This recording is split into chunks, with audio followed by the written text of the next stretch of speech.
శ్రీమద్భాగవతంలో గజేంద్ర మోక్షణం చెప్పమన్నారు. ఏమండి ఆయన ఒక్కడేనా అన్నారు.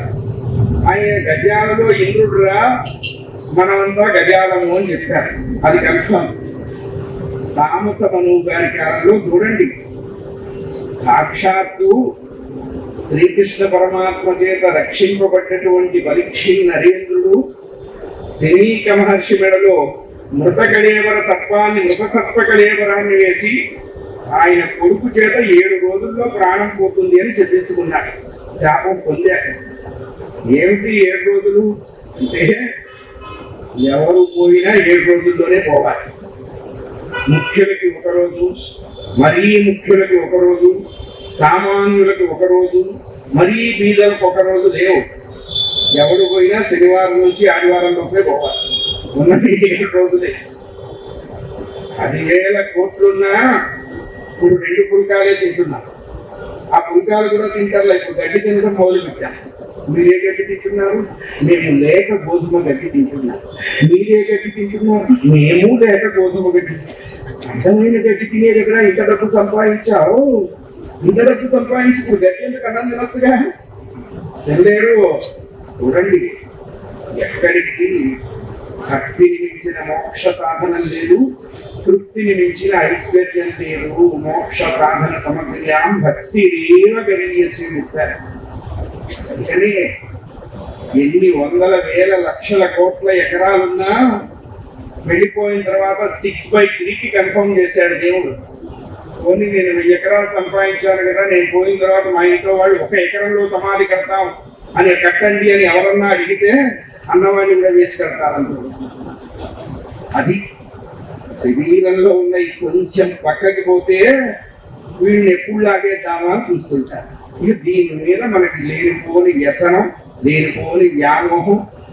శరీరం ఎందుకు రక్షించుకోవాలి అన్నారు? ధర్మకార్య సాధన కోసమే శరీరాన్ని రక్షించుకోవాలి. ఈ శరీరం లేకపోతే భగవన్నామం చేయలేం కదా, ఈ శరీరం లేకపోతే భగవద్గథా శ్రవణం చేయలేం కదా, ఈ శరీరం లేకపోతే వాకిట్లోకి వచ్చిన వాడికి గుప్పెడు అన్నం పెట్టలేం కదా.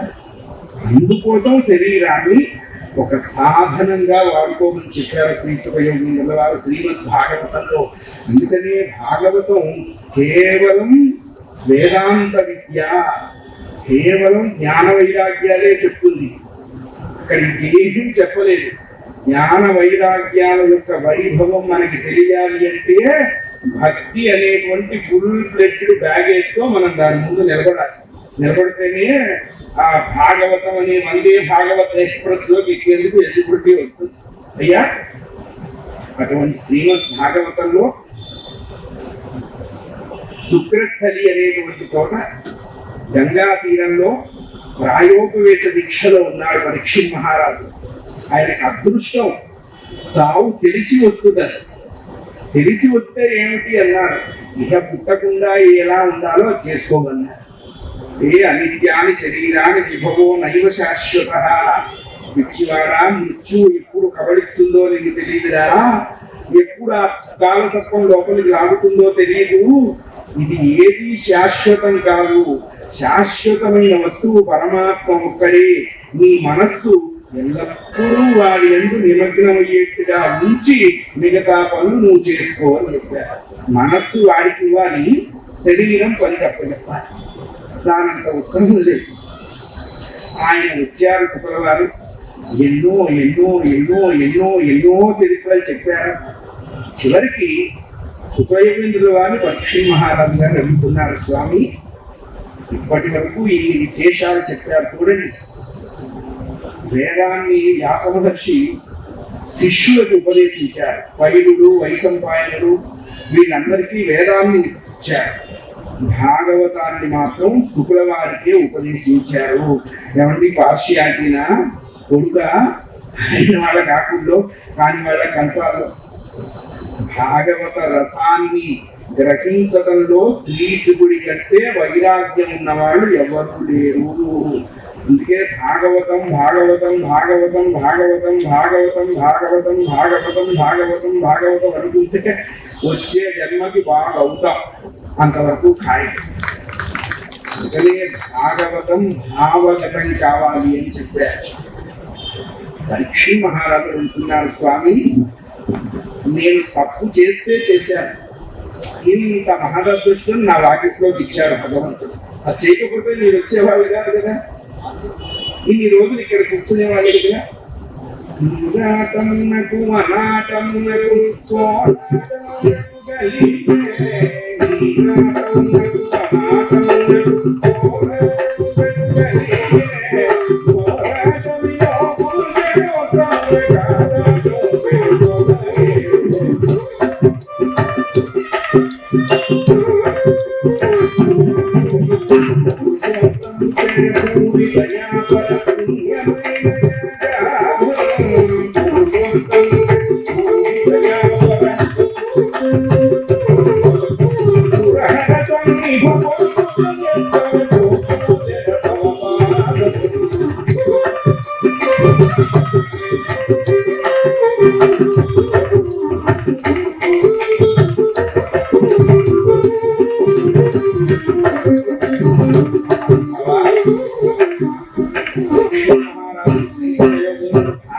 ఉపదేశం చేస్తున్నాడు అంటే దేవతలందరూ అమృత భాండంతో కిందకి దిగారు.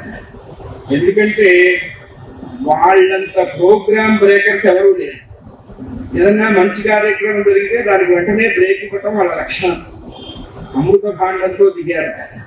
దిగి శుక్రవారికి నమస్కరించి, మహానుభావ మీకు సుధ ఇస్తాం, మాకు కథ ఇవ్వండి అన్నారు. శుక్రవారు నవ్వి క్వచ సుధ క్వచ కథ అని అడిగారు. మీరు మంచి వాళ్ళని నాశనం చేయడంలో చాలా ప్రాంతుగా పనిచేస్తుంటారు, ఎక్కడ భాగవత కథ, ఎక్కడ ఈ పనికి మాలిన సుధ? అమృతం తాగితే మృతత్వం లేదు, భాగవతామృతం తాగితే అసలు దేనికి అందనటువంటి అద్వైత సమాధిని పొందుతాడరా. అద్వైతం ముందు అమృతం తక్కువ, మీరు అవతలికి వెడితే మేము ఈ ప్రదేశాన్ని శుద్ధి చేసుకొని మళ్ళా భాగవతం మొదలు పెడతాము. ఎక్కడ వజ్రము ఎక్కడ గాజము. అందుకని భక్తి కలిగిన వాడికే భాగవతం అర్థమవుతుందండి. భక్తి లేని వాడికి భాగవతం తెలియదు. ఏంటో చెప్పారు, ఏంటో విన్నావు, 7 రోజులు వినమన్నారు. 3 సార్లు 7 రోజులు వినమన్నారు భాగవతాన్ని. రోజుకి 10 గంటలు చొప్పున వినమన్నారు. మొదటి రోజు మాహాత్మ్యం ఎక్కడ కూర్చొని వింటామో, చివరి రోజు ఫలశ్రుతి కూడా అక్కడే కూర్చొని వినాలి. ఎందుకు వినాలి అన్నారు, తిష్ట కుదిరితే గాని నిష్ఠ కుదరదు అని చెప్పారు.